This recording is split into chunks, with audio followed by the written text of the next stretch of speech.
la vamos a presentar dentro de unos minutos, pero quería sobresaltar, subrayar que Ana es la directora del departamento de la maestría de escritura creativa en español de Iowa.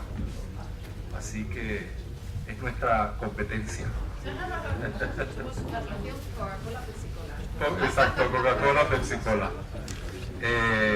Así que es un placer doble. Ana es la primera invitada como parte de un curso de Variable Topics, es como le llamamos en inglés, que hemos estado desarrollando este semestre y cuyo tema es la adaptación literaria a otros medios. Ana ha estado aquí ofreciendo un taller de 2 días intensivo sobre la adaptación al cómic, a la forma del cómic. Pero como todos sabemos, Ana es también una muy conocida poeta, así que esta noche la vamos a tener y la vamos a escuchar en su calidad de poeta. Quiero decirles que como parte de este curso vienen otros 3 talleristas en distintas semanas. Ana estuvo esta semana. Quería decirles que la semana del 12 de marzo viene Alberto Barrera.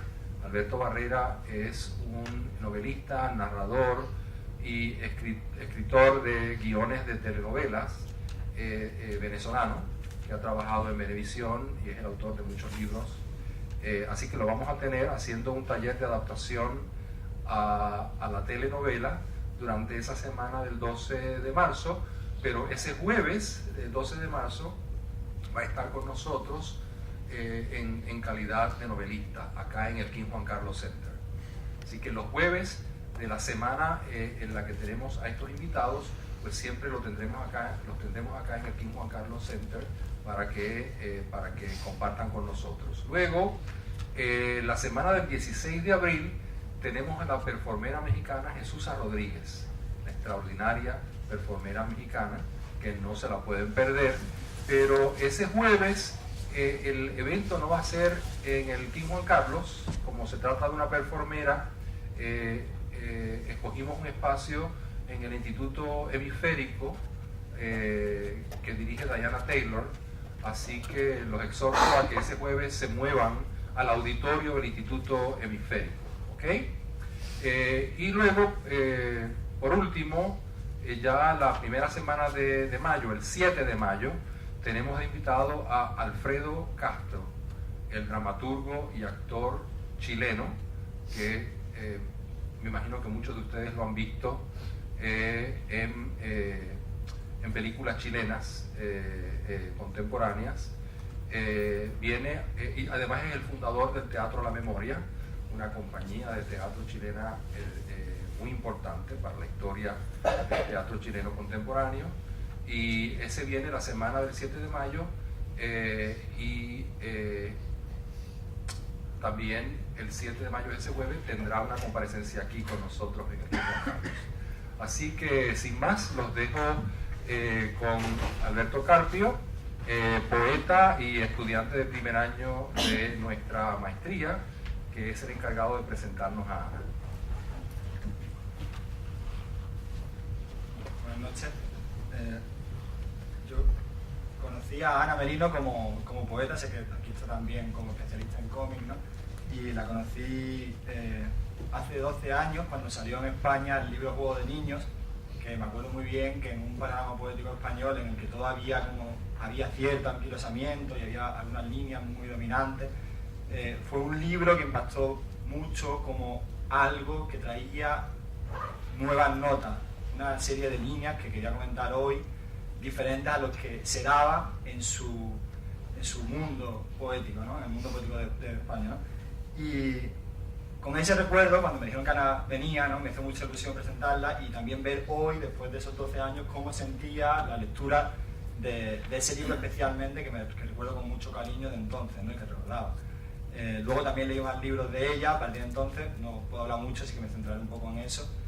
Y al volver al libro vi que sí que es verdad, que tiene algo que no hay en la poesía española de los 90, del 2000, creo que tiene que ver de alguna manera, frente a esa poesía más anecdótica, un poco sosa de los 90 y los 2000, con una presencia de lo inquietante.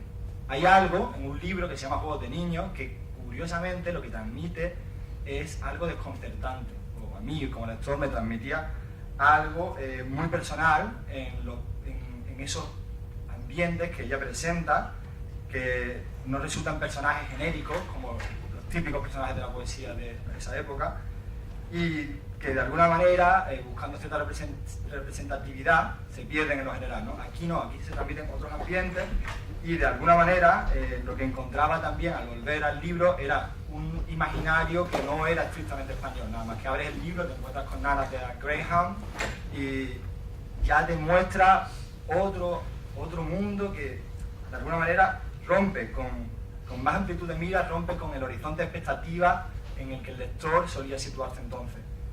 De alguna manera también lo que se transmite, yo creo, es miedo.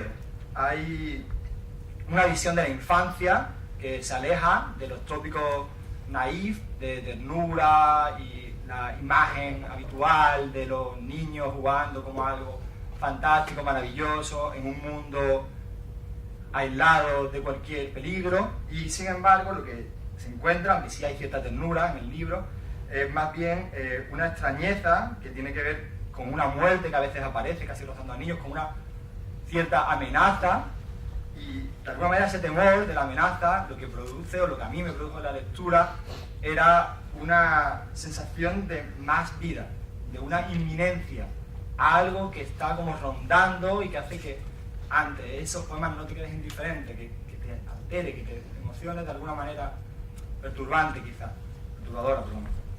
También tiene unas imágenes punzantes el libro que en otras obras de ella también se encuentran, ¿no? Que luego he visto también en curación de una manera brutal, y creo que también se encuentra su poesía, ya más allá de Juegos de Niños, una simpatía no paternalista con las personas, con los niños, pero también con personas que han tenido problemas, con personas que están en situaciones de dolor, y también de alguna manera sentía como que hay una gran receptividad en su poesía, una capacidad como para captar esas sensaciones de los otros, de esas emociones, y hacer que resuenen en los poemas.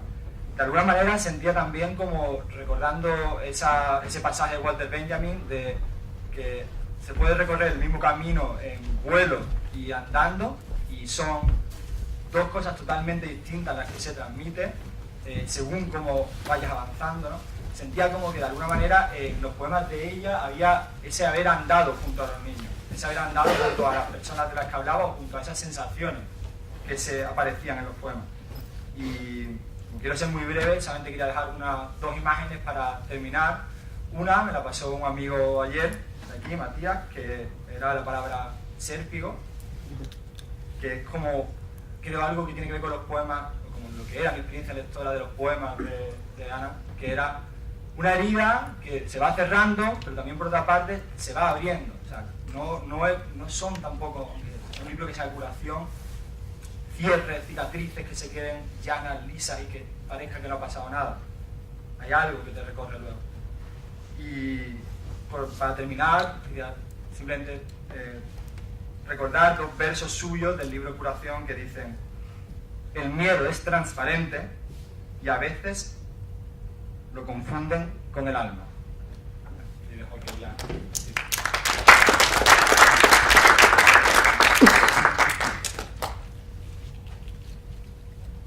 Muchísimas gracias por esa lectura. Ahora ya, no sé, me he puesto como nerviosa. Voy a intentar hacer... Muchísimas gracias. Para mí es un placer estar aquí.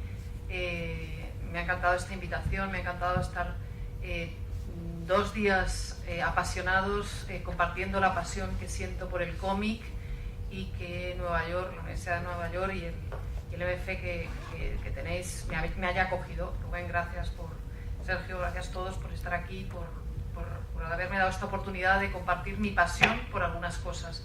Y bueno, en esta semana he compartido mi pasión por el cómic, y bueno, tuve el atrevimiento de decir, bueno, pues el jueves leo poesía, y ahora después de esta presentación tan bonita, pues me siento como, espero no defraudaros, porque es cierto que en mi poesía hay a veces una herida, y es cierto que transmito mucha tristeza, sin darme cuenta y no sé por qué, porque luego me evalúo a mí misma y la forma que tengo de relacionarme con el mundo y soy realmente alegre. Y un poco, como primer guiño, voy a leer un poema infantil para romper un poco el hielo y para que luego nos metamos en la otra faceta. Pero en poesía creo en esas dimensiones que nos definen, y hay una dimensión infantil que tuve la suerte que me ha ilustrado Max y que habla de mí, y este poema que voy a leer es La oveja más parlanchina y es el poema más auto-yo que haya, que voy a leer, digamos, más de autorreflexión, esa poesía del yo. Bueno, pues os voy a leer un poema infantil, espero que tengáis paciencia. Está hecho con la misma pasión con la que escribo poesía adulta, y lo leo como una reivindicación a la poesía desde todos los frentes. Yo creo que la infancia es un espacio maravilloso en el que hay que leer poesía y hay que buscar poesía desde el espacio de la infancia, y empecé a aficionarme a escribir para niños cuando me iba de viaje, donde iba a hacer recitales por diferentes lugares, y sobre todo en México, porque venían los niños y siempre me pedían autógrafos. Cuando vas a México y te invitan a pueblines y tal, se te acercan mucho. En España no, en España los niños te miran así, tal, pero en México eran súper cálidos y siempre me pedían autógrafos y yo les dibujaba personajes. ¿Y esto qué es? Bueno, mi autógrafo era mi firma, yo firmo con una oveja. Y entonces de esa experiencia se me ocurrió este poema. La oveja más parlanchina, se titula. La oveja más parlanchina era una oveja merina que abandonó su rebaño para viajar todo el año en un tren de mercancías que llevaba en sus vagones lanas de 100.000 colores. La oveja más parlanchina fue costurera en la China, locutora en Senegal y maestra en el Nepal. Era una oveja viajera con alma de aventurera y en un cuaderno anotaba las noches que no soñaba. La oveja más parlanchina era una oveja merina que buscaba en los rincones de las viejas estaciones el rastro de un caracol que tomaba mucho el sol y sabía dónde estaba el sueño que le faltaba a la oveja charlatana. La oveja tanto buscó que al caracol encontró en la estación soleada de la ciudad de las hadas. Él le dijo la verdad sobre su calamidad, que su sueño estaba preso dentro de un diente perverso, en la boca de un dragón que pecaba de glotón y pocas noches dormía por la acidez que sufría. Entonces se dedicaba a contar saltos de valla que 100.000 ovejas daban. La oveja más parlanchina se quedó muy sorprendida de saber que no dormía, porque un dragón tragaldabas 100.000 ovejas contaba. Para la linda ovejita, saber que su sueño habitaba en el diente de un dragón fue peor que un coscorrón. Se quedó desconcertada y fue pedirle a las hadas un consejo luminoso que le ayudase a soñar los sueños que le faltaban. El diente de esa gran boca es una celda embrujada, le replicaron las hadas. El dragón, cuando no duerme, con tus sueños se entretiene. Pero yo tengo derecho a soñar todos mis sueños, se lamentaba la oveja. Es injusto que el dragón me robe lo inesperado, el tiempo de lo soñado que fabrica el corazón. Sollozaba con gran pena la oveja más parlanchina. Se sentía derrotada por una boca hechizada. Lloraba tanto la oveja que un ratón oyó su queja y se sintió conmovido por el dolor tan sufrido que la ovejita expresaba, mientras con pena contaba la historia de aquel dragón que sus sueños le robaba. Oveja, no llores tanto, que yo romperé el encanto de ese diente carcelero, porque soy especialista en las bocas delicadas y me han contado las hadas que el dragón busca dentista. Fue el roedor valeroso con su maletín de experto a visitar al quejoso dragón de los dientes viejos. El ratón sacó palabras de un colmillo retorcido que estaba medio podrido y al dragón le molestaba. Eran palabras de oveja que el sueño deletreaba, eran las cosas soñadas que la ovejita añoraba. El ratón le dio sus sueños a la oveja charlatana y se guardó el diente viejo en una caja dorada. Al dragón ya no le duelen los dientes al masticar y la oveja parlanchina hoy ya puede al fin soñar. El libro es un libro, bueno, que está lleno de las mismas imágenes que escribo para los adultos, o sea que es inquietante, mueren los marineros, pasan todo tipo de cosas y yo no me di cuenta de esa sensación inquietante, pero esa sensación inquietante también está en ese poemario infantil que es una experiencia deliciosa, que recomiendo a todo el mundo que le guste escribir, que también piense en los niños, que es una parte fascinante, ¿no?, de la creación. Ahora voy a leer un par de poemas de mi primer poemario, En la llanura, y voy a leer el primer poema que leí en mi vida en público, que además me pilló de sorpresa cuando ganó el Adonais y me mandan salir a leer un poema. Yo jamás había leído en público y estaba como temblorosa, y es un poema que el jurado, yo tenía 23 años, comentó que era un gran poema con una gran profundidad, y luego me dijo, ¿cómo llegaste a ese poema? Y yo pensé, ay, si supieran, ¿no?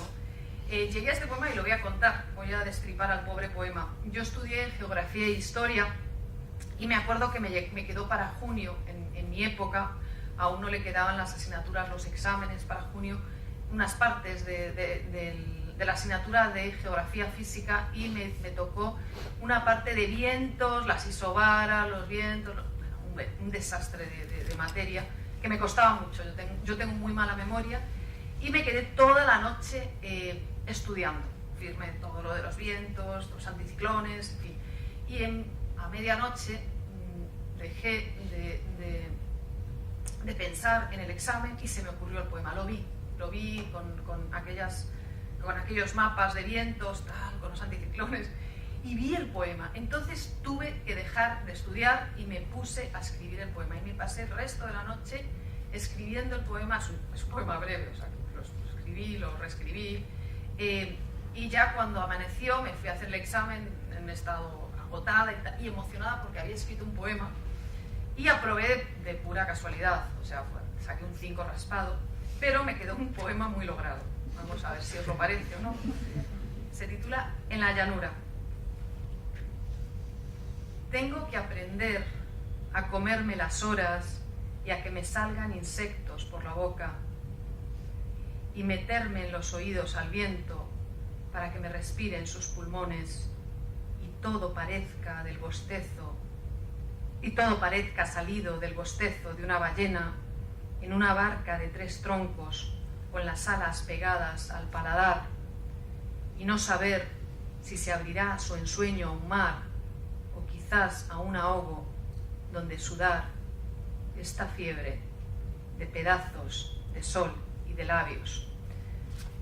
Es el de la llanura, pero me he dado cuenta que no era ese el poema, pero bueno, os voy a leer otro. Habéis prestado muchísima atención, es el de Cara de Viento, que se llama Lapsus. Bueno, sale el viento también, quiere decir que la influencia de aquellos exámenes del viento me tuvieron muy tocada durante meses. Bueno, nos vamos a preparar. Cara de Viento. He separado lo invisible de la arena del aire para no quedarme ciega, y cierro los ojos y se amasan con mis párpados el barro y la miel, y en mi boca fermentan los olores con pétalos y sangre. He separado la voz de la saliva y los labios, y solo queda remolino de polvo, y todo por volverme cara de viento, por no dejar de hacer un surco en el cielo. Terminé este poema y me fui al examen. Había escrito un poema. Es una cosa que me gusta recordar, esa emoción de las ideas que descubres, ¿no? En mi vida la poesía ha sido como mi forma depurada de expresarme y de expresar pensamientos que de otra forma y sentimientos de otra forma no soy capaz. Entonces, para mí la poesía es terapia de ordenar el mundo, de ordenar la mirada. Y bueno, cuando releo, tengo amigos poetas que me dicen, tú puedes volver a tus primeros poemas. Yo es que a mis primeros poemas no puedo volver. Pues yo vuelvo encantada, porque es mi vida, es mi pasado, y son sensaciones que cuando releo, pues vuelvo a esa respiración, a esa edad, a esas sensaciones. Y bueno, Preparativos para un viaje fue ese primer libro, un libro pues lleno de descubrimientos, lleno del juego de palabras, de imágenes que habitaban en mí y que salían de forma intuitiva. Y luego llegó la experiencia americana, llegó Estados Unidos, vine para quedarme un par de años y se hicieron 2 décadas. Lo llevo con mucha alegría, como podéis ver, y mis primeros años en América fueron de sorpresa y se refleja en las cosas que escribo. Los días gemelos fue mi segundo libro Y yo creo que el segundo libro de poemas es el más difícil, en el sentido que de pronto tienes un extraño peso de ya escribí mi primer poema, mi primer poemario ha funcionado, está dialogando con algunas personas que lo leen, que les interesa, y cuando intentas escribir tu segundo libro, digamos, esas palabras que estás descubriendo con ingenuidad y con alegría, aunque sean poemas pues tristes, que reflejan muchos sentimientos, de pronto, en mi experiencia, mi segundo libro fue complicado porque no te quiere repetir, porque ya sabes que tienes una voz, reconoces que tienes o un guiño o algo, un gesto, pero quieres no sé, de pronto además te pesa porque hay gente que te está leyendo, entonces entras en un extraño conflicto. Y bueno, creo que Carta de un náufrago refleja bien aquel periodo de escribir nuevos poemas de aquel momento, de aquel entonces. Carta de un náufrago. Con el consentimiento de la nieve caminaré despacio. Alguien habrá que espere junto al fuego, y yo que estaré ciega por el frío, haré paradas breves, sacudiré el paraguas y empezaré de nuevo. El único secreto es no sentirse inmensamente lleno de verdades, no aceptar nunca las invitaciones que la neblina sugiere al anidar con sus disfraces de paisaje feliz, de grandes sueños. Alguien habrá que diga se ha perdido, alguien saldrá a buscarme y llevará el calor de una botella donde podré mandarte este mensaje. Pues, luego, en este libro también hay una reflexión, una poética. Oficio de creación. Habían limpiado la calle con palas de hierro y sal gorda. Yo buscaba los anillos de Saturno en los desagües. Allí solo había arena de jardín y hojas de té. El universo, me dijeron, atasca los lavabos. La creación es obra de un fontanero. Entonces, luego llega poemas que hablan también con mi realidad. Este poema que voy a leer ahora, el de la peluquería del señor Russell, es ya de mi época en la que vivía en Pittsburgh. Y Max Out decía que uno es de donde estudia el bachillerato, de donde estudia uno sus raíces y su formación se construya en el tiempo en el que uno estudia el BUP, el bachillerato, el high school, lo que aquí se llama el high school. Mi teoría es que uno es de donde se corta el pelo cuando se va. Y en el caso mío, yo siempre me cortaba el pelo en España, ¿no? Entonces sucedió una cosa, que cuando estaba en Pittsburgh estaba preparando los intensos exámenes del doctorado, preparando el doctorado, la tesis, el estrés, y mi pelo crecía y no volvía a España. Entonces ya eran unas melenas así como en un desastre. Y me decidí a cortarme el pelo en una peluquería de barrio de Pittsburgh. Y bueno, pues de esa experiencia salió este poema, y os lo voy a leer. En la peluquería del señor Russell me saludan con cariño sin conocerme, y una anciana desdentada me dice que mi corazón es dulce. Yo sonrío mientras me acomodo en una vieja silla de cuero y escucho el sonido de las tijeras al compás de la música arrugada de unos discos de vinilo, y la cabeza me late de caminar por el frío, de buscar sigilosa algún indicio azul de la primavera. El cartero ha dejado el bolsón de cartas sobre la mesa de las horquillas y los peines y se ha sentado con nosotros a pasar el rato. Se ha hundido lentamente en un sofá giratorio con orejeras. Su cuerpo inmenso ha sonado a océano por dentro. Varias veces nos hemos mirado y yo he creído ver al rey de los peces agonizar en su carraspeo de voz ronca y tos sanguinolenta. En la peluquería del señor Russell uno llega de casualidad porque la casa no tiene escaparate, solo un cartel en la ventana que dice que corta el pelo incluso los domingos. La curiosidad hace que llames a la puerta, descubras un viejo salón y veas como tus mechones van cayendo junto a la chimenea. Una mujer desde el espejo me mira, tiene el pelo liso, una melena corta a la altura de la nuca. Esa mujer soy yo. Cuando se ríe, es mi boca la que se abre. Y el señor Russell es feliz, feliz de saber que sus dedos temblorosos todavía pueden cortarle la desolación a los días.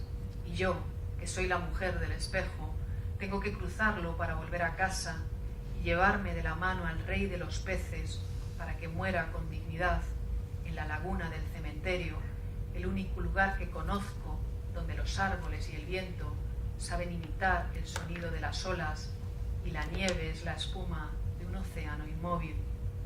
Tengo que darme prisa ahora que alguien ha dejado pasar unos segundos y yo puedo cruzar sobre mi cuerpo y aletear junto al cartero en un simulacro de mar, en la tristeza de sus ojos redondos y de su boca abierta, como mi risa que va perdiendo el color hasta llenarse de sal fría.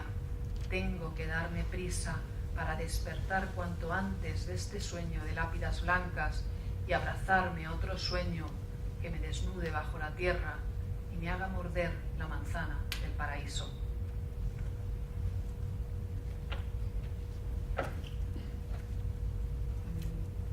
Luego está Juegos de Niños. Juegos de Niños es un poemario que ahonda en esa misma inquietud que vemos ya en este poema de La voz de los relojes, que yo pienso que es la antesala de lo que vendrá luego, ¿no? En el que empiezo a insertar más personajes. Y de Juegos de Niños hay un poema que le tengo mucho cariño, que es Problemas de ilusión, en el que hay un homenaje a Kafka y habla de la señorita K. Problemas de ilusión. La señorita K, ayudante de magos y experta en psicoanálisis, ha desaparecido. Perdieron su rastro en la demostración de los espejos y las espadas. La llamaron 3 veces, golpearon la caja y en su lugar aparecieron cosas que ni el mago esperaba. Un cráter de la luna, una botella de agua y un secador de pelo. La señorita K, ayudante de magos, sufría depresión en los últimos días. Según pude leer en su diario, se atrevió a enumerar una serie de síntomas y luego concluir que eran solo problemas de ilusión apagada. Problemas de ilusión donde la realidad era ajena a su vida y le hacía dudar de su propia existencia. Problemas de ilusión donde todos los sueños eran las pesadillas de una serie de monstruos que ninguna leyenda ha sabido inventar. Problemas de ilusión que la martirizaban, donde la salvación era una muerte blanca con forma de baldosas y olor a glicerina. La señorita K ya no está con nosotros. Roguemos por su alma en caso de que Dios no pueda hacerse cargo y tenga que esperar en el infierno a que el suicidio deje de ser una condena. Una pelada, me alejé, normal que puse lo de la oveja más parlanchina. De compañera de celda, no sé cómo voy de tiempo y no quiero tampoco saturaros. ¿Tengo 10 minutos más o algo así? Claro. ¿No? Sí, no quiero saturar aquí a la audiencia. Compañera de celda, el cuerpo empieza a aparecer. Lo que pasa que, de nuevo, esa parte mía de niñez que existe, de contemplar desde la niñez o con la niñez, no sé cómo contemplo las cosas, pero sí hay un juego con la existencia, jugando con esa mirada que teníamos, y escribo piedra, papel, tijera. Y ese poema es un poema en el que evoco ese juego infantil, que creo que casi todas las culturas tienen, si no decir todas las culturas, y sin embargo cuento una historia que voy percibiendo cada vez más en las noticias, que es los ahogados del estrecho, que intentan llegar a España. Voy leyendo, a mí pues leo la prensa y además cómo evocas el mundo y la realidad a través de leer el periódico, de leer las noticias, y eso te va afectando, ¿no? Ahora, antes de venir acá, he leído lo de Mosul y he visto las imágenes, no sé si habéis visto, y bueno, o sea, la destrucción, lo que está pasando en Irak, en el museo, vamos, a mí me ha dejado absolutamente destrozado. Dice, ¿qué le está pasando al mundo, no? Nosotros vivimos en nuestra pequeña isla, ¿no? Y fabricamos nuestra felicidad con el día a día, y luego está eso, el mundo que vas percibiendo a través de las noticias que vas leyendo y cómo vas construyendo ese mundo y cómo dialogas o cómo te duele ese mundo. En España, en los últimos 20 años, pues la ilusión y el esfuerzo de los que cruzan el estrecho y mueren, intentan llegar para encontrar una vida mejor, que es un poco como pasa con la frontera que tenemos al sur de Estados Unidos, pues surge este poema. Piedra, papel, tijera. Piedra fría, rincón silencioso junto al regazo de los muertos. Papel, para escribir unas breves líneas, la despedida apresurada del viajero. Tijera, para cortarle la lengua al mar cuando suspira. Tijera, para cortar los sueños de los ahogados. Papel, para escribir sus nombres. Estrecho de piedra, barquito de papel, arrecifes de tijera. Un poema triste para los que se quedaron sin aire en las orillas. Lágrimas de piedra, pateras de papel y la boca del mar con dientes de tijera.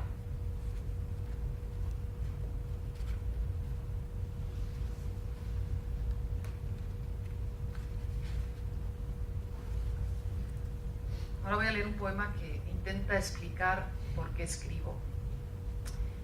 Y bueno, pues no sé si lo explica, pero explica también por qué tengo el temperamento que tengo. Yo soy epiléptica y soy muy disléxica, entonces toda mi vida me he pasado luchando con la confusión, con los olvidos, con los espacios. Entonces yo creo que a mí me salvaron los cómics, de leer de niña, interpretaba y me costó mucho aprender a hablar. Parece increíble, pero me costó mucho aprender a hablar correctamente. Quiere decir que yo te quería explicar algo, entonces salían un montón de palabras que no tenían absolutamente ningún sentido. Pero bueno, a base de mucha tenacidad logré, pues eso, más o menos componerme. Y muchos años después, entonces, empecé a tener ataques epilépticos cuando era adolescente. Fue una edad muy complicada, porque es, digamos, la explicación de que no me dedique, o sea, que empiece con el teatro mucho más tarde. Porque yo hacía obras de teatro con los compañeros en el colegio y me las inventaba y montábamos obras, pero en cuanto empiezo a tener ataques, pues obviamente se me acabó la carrera del teatro, hasta que me regularon y me equilibraron. Pasaron varios años y me refugié en la poesía. Me ayudó muchísimo la poesía a solucionar aquella edad tan complicada y digamos, a relacionarme con mi enfermedad. Muchos años después, cuando vine a Estados Unidos, me hicieron una de esas revisiones que hacen y ya tenían una tecnología muy avanzada. Yo he tenido la fortuna de ver todo el desarrollo tecnológico sobre los tratamientos de la epilepsia. Creo que un día escribirán una obra de no ficción. Y me miraron en Dartmouth, que estaba enseñando allí, y el médico, que son muy dramáticos los médicos estadounidenses, dijo, bueno, pero aquí vemos una cosa rara y tal en el cerebro. Y dice, mira, aquí hay como algo, una extraña mancha, no sabemos lo que es. Digo, hombre, será el origen de mi epilepsia, ¿no? No, hay que hacer mayores investigaciones, tenemos que comparar 6 meses de diferencia. Bueno, y si no es eso, ¿qué puede ser? Bueno, me dieron 3 diagnósticos posibles si no fuese aquella cicatriz. A lo cual me fui a mi casa aterrada, diciendo es el fin del mundo, ¿no? Entonces escribí este poema y luego me sentí muy tranquila. Pequeña cicatriz. Escribo porque tengo la cicatriz de los sueños dentro de mi cabeza, un golpe seco de palabras, unas gotas de ideas dispersas y el olvido vestido de niña sonámbula que tropieza con el futuro y cae sobre un presente húmedo de pis y sudor viejo. Escribo porque a veces mi cicatriz no sueña y su insomnio me asusta.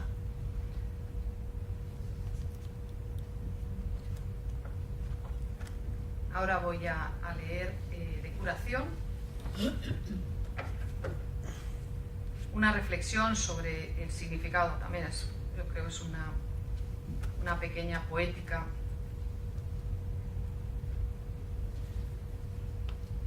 Si estás viva, tendrás que acostumbrarte al desamor con su desapacible exuberancia, neutralizar cualquier indicio de su patógena presencia para volverte inmune sin perder la cordura, ser metódica, tragar el desafecto con ternura y reírte en secreto de tu propia tristeza. Si logras superar este fracaso, te harás adicta a lo que más te duele, al entramado hostil de las causas perdidas que deambulan contigo por esa geografía de plenitud ingrávida que te ayuda a volar cuando los espejismos se mezclan con las huellas de los rinocerontes que lloran enjaulados. Silencia lo que intuyes, drena su desnudez para que cauterice, y nunca olvides que el tiempo enamorado es una medicina que se agota. Entonces no podrás ocultar sus secuelas.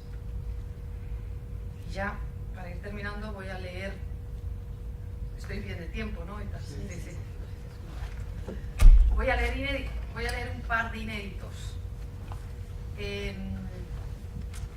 El libro que he terminado y que va a salir en abril se titula Los buenos propósitos. Entonces, aquí veis que estoy con buenos propósitos.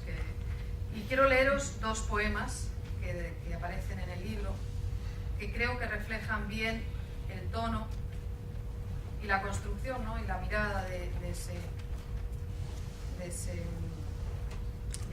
este nuevo poemario, en el que yo me organizo un poco mal. A ver.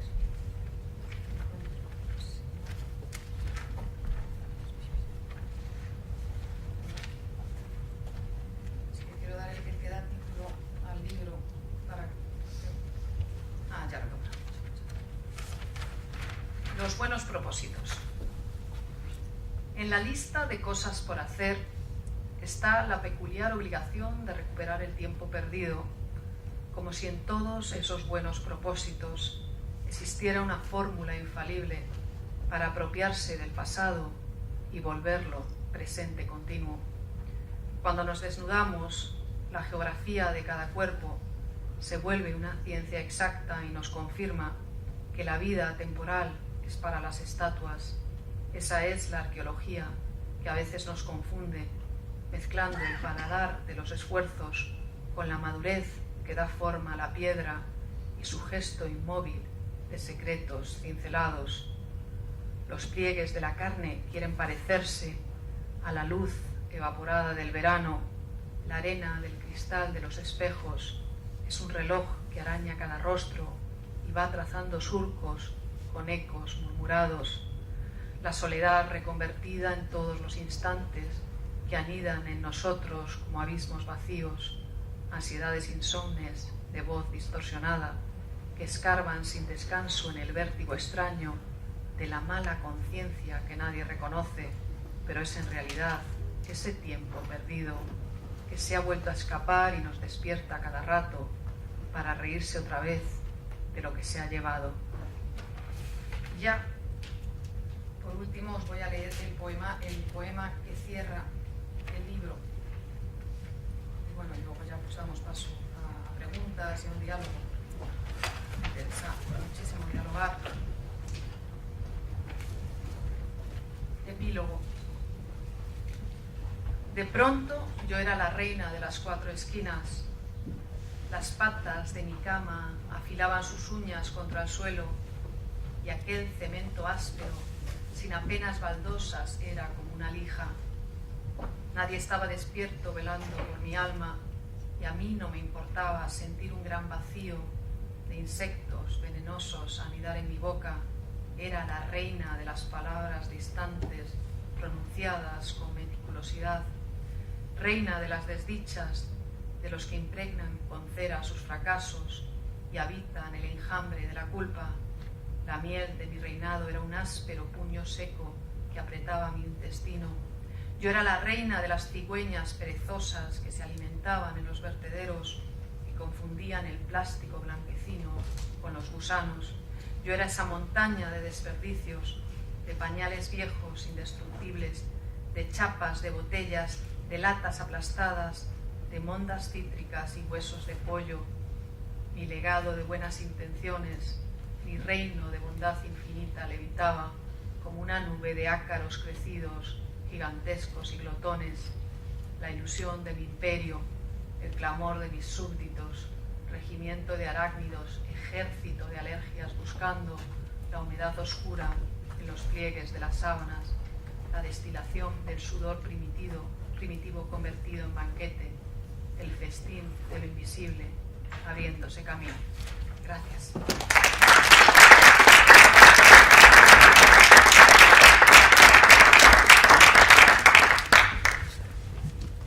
Y ahora podemos dar paso a preguntas, ¿no? Desgraciadamente no tenemos el micrófono que solemos tener, bueno. así que le voy a pedir a cada cual que sencillamente Si alce queréis, un poco más la voz. Si tenéis ¿Bien? alguna pregunta, como queráis, sí. Ana, no sé si ves alguna conexión entre el género del cómics y el género de la poesía. Yo, al escuchar tu poesía, veo que generas muchas imágenes, hay una visualidad muy refinada, quizás cinematográfica, veo imágenes muy sofisticadas. No sé si tú ves también algún cruce entre ambos géneros. Yo sí, yo veo que se relacionan muy bien porque es la concisión, están jugando con la concisión y con transmitir esa concisión y la palabra exacta, ¿no? Que eso creo que en el cómic, cuando está elaborado con muchísimo cuidado, hay esa búsqueda, ¿no? Pero en este caso se dialoga con las imágenes y aquí uno tiene que fabricar las imágenes en el lector o en el mundo de la palabra, ¿no? Pero sí, yo creo que siempre he visto una relación muy estrecha entre el cómic y la poesía. O sea que sí, estoy de acuerdo con tu observación.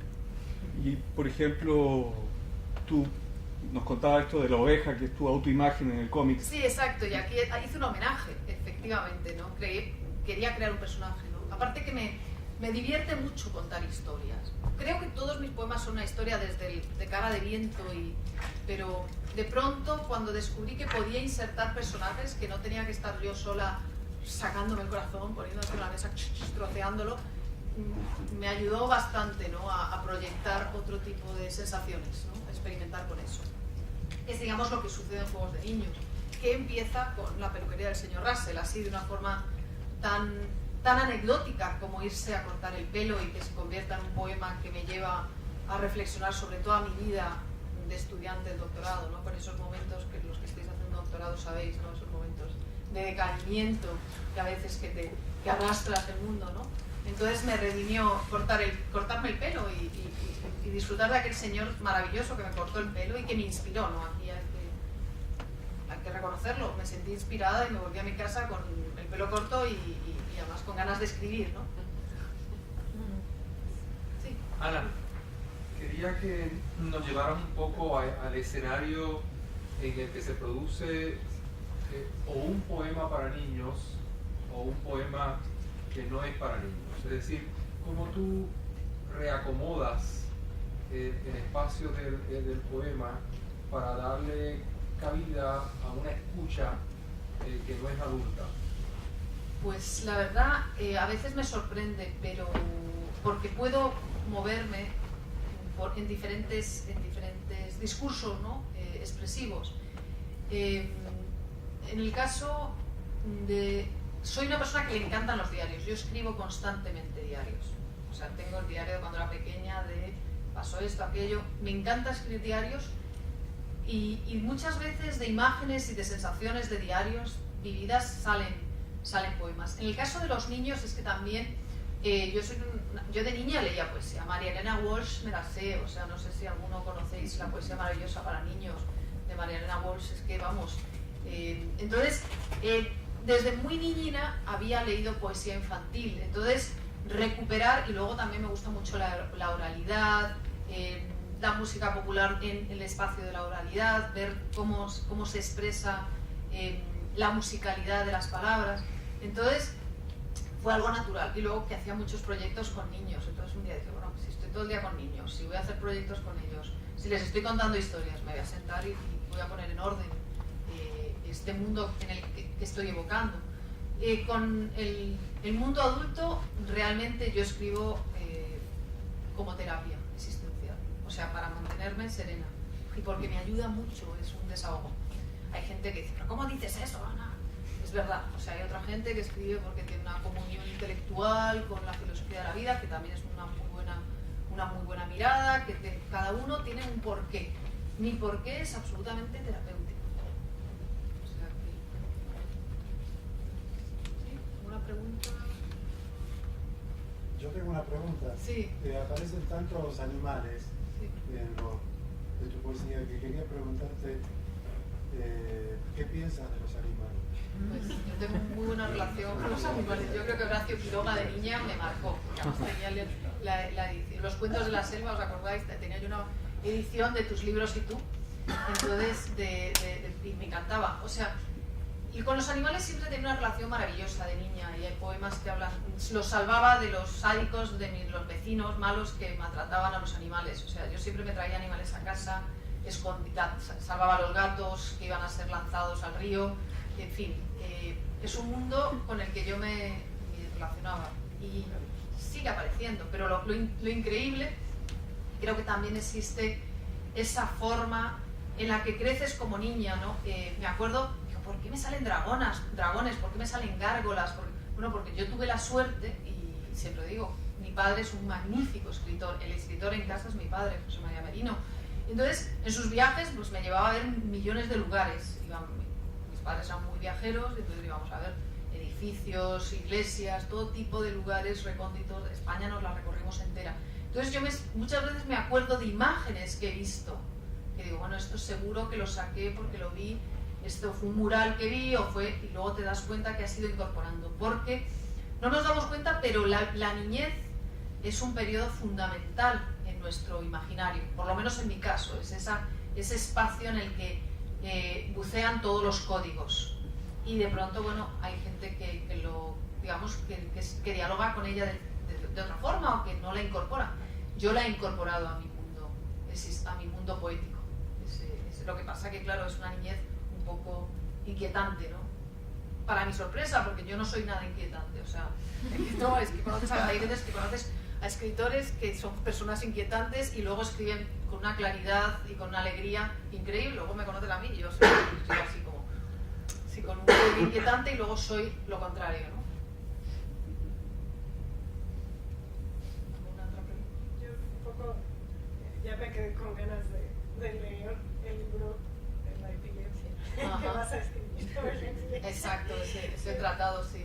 Sí, me gustaría saber cómo te gustaría abordar ese tema. Pues no lo sé, hay un maravilloso dibujante cómic, David D., que escribió Epiléptico, que es el libro que habla de su hermano y que va contando la historia de su hermano. Lo que pasa es que la epilepsia de su hermano era una epilepsia muy, muy aguda, y cada vez que tenía ataques que no le podían parar, había daño cerebral. El problema de la epilepsia, cuando es muy fuerte y pues intenta pararla, es que cuando uno tiene un ataque pierde un montón de neuronas en el ataque, o sea, el cerebro sufre un impacto. El periodo mío de la epilepsia, digamos, de los ataques fuertes, fue muy duro. Yo estaba en la universidad y fue un periodo muy duro, porque pasé de ir a la universidad, si tenía una gran tensión, pues en vez de salir y tal, y uno tiene una tensión, llora un poco y tal, a mí me daba un ataque, lo cual era un problema, porque no solo era tener el ataque, era que cuando despertabas veías las caras de terror de todos mirándote. ¿Qué han visto? Han debido ver un monstruo, porque impresiona mucho. Si no lo sabes y tal, y ahora, bueno, porque impresiona. Entonces, fue una época de mi vida, pues hace mucho, estamos hablando de, pues eso, de hace 25 años, o sea, sí, más. Y fue una época, pues eso, complicada, que me tocó relacionarme con mi enfermedad en una edad en la que bastante sufres, con que tienes espinillas, con que si la nariz, o sea, en el que tu cuerpo ya como persona y la construcción de tu yo es bastante complicado, como para que encima tuvieses un problema añadido. Pero escribir me ayudó mucho, y leer también. O sea, una época que tenía muchos problemas porque sufría fotofobia, tuve muchos problemas con la medicación, me hizo mucho daño al hígado, etc. Entonces, una temporada que me la pasé en la cama. Y al principio no podía ni leer porque no me enteraba de nada, entonces escuchaba la radio, podía entender lo que decían en la radio. Y luego, cuando ya me fui estabilizando, ya me sentía mejor, me puse a leer y me leí En busca del tiempo perdido todo, entero. Y fue una de las experiencias maravillosas, leerme los 7 tomos de Proust. Ya recuperé la serenidad y bueno, y conviví, y luego la medicación fue mejorando y se estabilizó. Y ahora estoy, digamos, bajo control perfectamente, o sea, tengo el mismo riesgo que cualquiera en esta sala. Es más, si a alguien le da en esta sala, sé perfectamente cómo tratarlo. O sea, tengo además los conocimientos para ayudar a cualquier persona en una situación un poco complicada. No sé cómo contaré la historia, pero supongo que con humor, en el sentido en el que yo creo que uno cuando se enfrenta a dificultades, creo que debe tener humor. Es lo que llevo digamos, en este taller que estaba impartiendo, ¿no? El cómic me ha enseñado a mirar de otra forma, ¿no? Y a reírme un poco de mí, bastante. Pero antes de que se rían los demás, me río yo sola, ¿no? O sea que... Volviendo de nuevo al tópico de la escritura para niños, Sí. ¿cómo tú te las arreglas para no caer en la condescendencia? Que yo encuentro que es uno de los graves errores que cometemos los adultos cuando pensamos que debemos dirigirnos a los niños, ¿no? Y es que los aniñamos muy a nuestro modo, y pienso yo, porque escuchando el poema de la oveja parlanchina, pues me pareció que eso está ausente por completo, es decir, que no hay ninguneo ni chiquiteo, ni condescendencia sobre todo. Y eso es algo que tú tienes pendiente cuando estás escribiendo, o sencillamente tú serías incapaz por otras razones de entrar en esos errores que los adultos cometemos. No lo sé, es una muy buena pregunta. Yo soy igual con los niños que con los adultos. Luego, a veces los adultos conmigo se sienten que les trato como si fuesen niños. O sea, que pasa al revés. En vez de ser... O sea, los niños, de igual. O sea, con los niños tengo una empatía de, vamos a hacer un proyecto. Pero ese mismo temperamento que muestro con los niños, soy igual con los adultos. Y los adultos a veces dicen, es que a veces, digo, es que yo soy así. O sea, tengo un temperamento muy cordial, muy juguetón. O sea, entonces soy juguetona, cordial, alegre. Y ese mismo registro que va en el trato al día a día, que tengo con todo el mundo, lo tengo igual con los niños. Yo cuando veo a un niño, hombre, a veces no uso palabras complicadas porque sé que no me va a entender, pero le explico de la misma forma que cuando hablo con otra persona, con la misma naturalidad, con el mismo respeto, con la misma alegría y con ganas de comunicarme. Y yo creo que eso me ayuda en ese diálogo, ¿no? Y a veces trabajo con niños muy complicados, o sea, no es que me voy a un grupo que es estupendo, ¿no? A veces tienen un comportamiento que hay que decirles, oye, no, ya basta, que estamos aquí, vamos a centrarnos un poco y tal, pero siempre con naturalidad, y con la misma naturalidad con la que hablo con cualquier persona, y sobre todo con alegría. Y los niños son muy receptivos y les gustan que les cuenten cosas. O sea, la oveja más parlanchina es la historia de un dragón, y esa es una historia que más o menos final feliz, pero tengo varias de estas con una dimensión existencial dura, también lo absorben. Hay una de una rana que la mata a los niños, y está la luna con un disgustazo increíble y tal, y los niños son muy receptivos. Y además a mí me servía también para intentar transmitir mi preocupación de niña, porque tengo muchos recuerdos de momentos crueles de mis vecinos que también eran niños, y cómo yo intentaba convencerles de que cómo se les podía ocurrir, ¿no?, querer ahogar, hacer un experimento de ese calibre, ¿no? O sea, en la niñez, y por lo menos en mi niñez, que era niñez de salir a la calle, ahora los niños viven más aislados, eso, bueno, no todos, o sea, hay un tipo de niños de un sector que a lo mejor están en los videojuegos, viven más en casa, y luego están los niños que siguen saliendo a la calle, las siguen armando, juegan, y que tienen otra realidad. Entonces, recordaba mucho de mi niñez y de cómo me sentía, porque yo era igual, o sea, igual de persona cuando era niña que ahora que cuando soy adulta, ¿no? Y eran las mismas emociones, y eso lo llevo a mis poemas. ¿Alguna otra pregunta? Yo tengo una pregunta. ¿Y a tus talleres de poesía? Sí. ¿Cuánto de este universo llevas cuando impartes los talleres? Pues lo llevo también, y les obligo a hacer de vez en cuando hago poesía, igual que cuando hago teatro, tienen unas semanas de hacer ejercicios infantiles, y a algunos se les ponen los pelos de punta. Ya llegó a y aquí unas cuantas lecturas infantiles, de poesía infantil. Creo que es muy sano ponerse en otro lugar y experimentar desde otro lugar. Y lo que yo intento desde el taller, cualquier taller que imparto, es que uno se sienta cómodo con el mundo que transmite y que haya claridad, que lo entendamos. Uno puede hablar desde un lugar muy barroco, puede hablar de un lugar muy rítmico, etc. Pero a mí lo que me interesa como lectora, porque he tenido la suerte de ser lectora desde muy joven de manuscritos, mi padre siempre compartía conmigo y me enseñó, y lo que siempre, pero se entiende, esa claridad en lo que uno escribe es fundamental. Entonces mi primera lectura siempre es, entiendo lo que me está transmitiendo esta persona. Esa sería. Bueno, pues muchísimas gracias, Ana. ¿Había una pregunta por ahí? ¿Había una pregunta? Sí, Sí, ¿no? ¿Una última pregunta? Sí, una pregunta. Mencionaste que tenías dislexia. También, sí. Y me quedé pensando que eso era como ser un basquetbolista que mide 1,50 m. Y te quería preguntar si consideras que esa condición de la dislexia de alguna manera ha sido positiva también en tu escritura, que la ha permeado.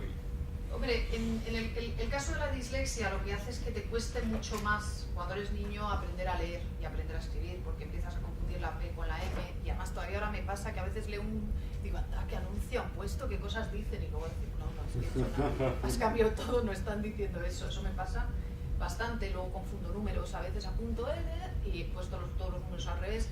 De niño te cuesta mucho porque te hace, bueno, que te cueste hablar, que piensen que vas más lento en clase, etc. Entonces tú instintivamente buscas estrategias.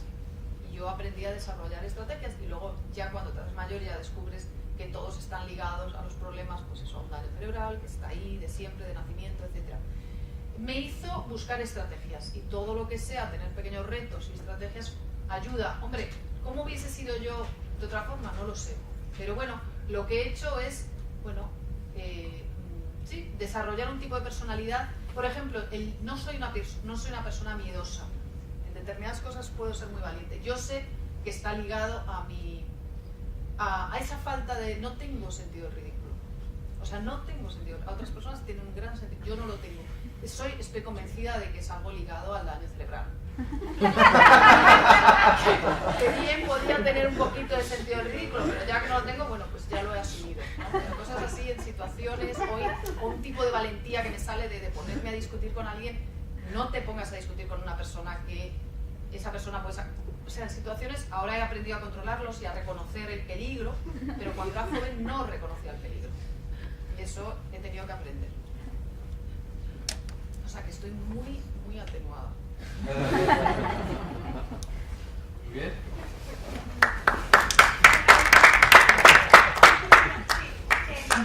Nos cuentas un poco de tu trabajo de novela juvenil. Sí. Cómo es diferente, por qué escoges la narrativa, no sé, como qué es lo que te interesa cuando entras ahí. Claro, en novela juvenil sigo con el mismo mundo, porque El hombre de los dos corazones es una novela juvenil que hice en la que es una madre contando una historia a una hija, y lo que me interesaba era el cuento, y reivindicar el cuento de hadas, y reivindicar esa tradición desde la perspectiva narrativa. O sea, fue lo mismo, una pulsión que me interesó, en la que quise contar también, porque he leído mucha literatura infantil y juvenil y me ha interesado, ¿no? Y era una forma de reivindicarla. Verdad, ya. Bien. Mil gracias.